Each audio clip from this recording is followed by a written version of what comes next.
Questa manifestazione, che è nata e studiata lo scorso anno, è una serie di 10 eventi nel corso del 2023. Questo è il terzo evento e abbiamo un successo incredibile perché tutte le due i due eventi precedenti hanno avuto il sold out.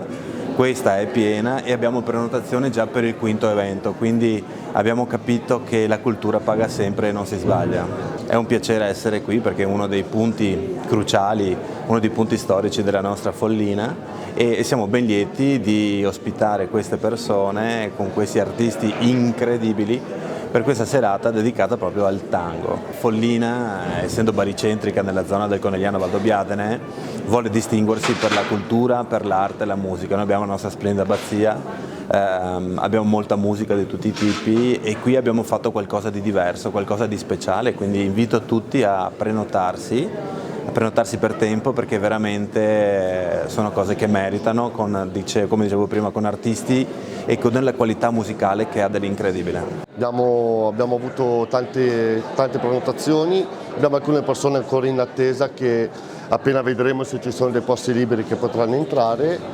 La serata è composta da recitazione, perché c'è una compagnia teatrale, musica e anche ballo, che ci sono 3 coppie che faranno tango argentino. Io non sono originario di Follina, io sono arrivato qua 12 anni fa e me ne sono innamorato. È un bellissimo paese che ci tiene alle tradizioni, e la comunità è collaborativa, quindi sì, è un bellissimo posto. Questa sera l'Anificio Poletti è lieto di ospitare la rassegna musicale e culturale che da tanto mancava, insomma, nel programma della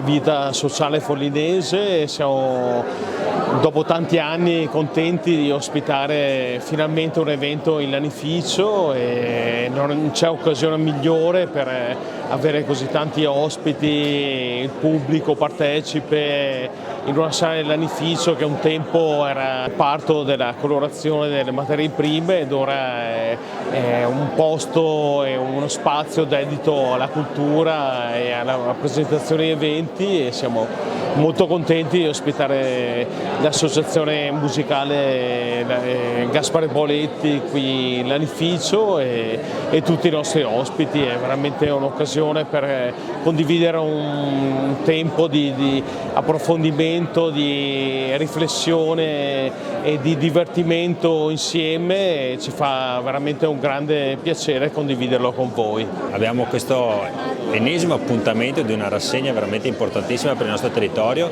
in una cornice veramente straordinaria come questa dell'Anificio Poletti.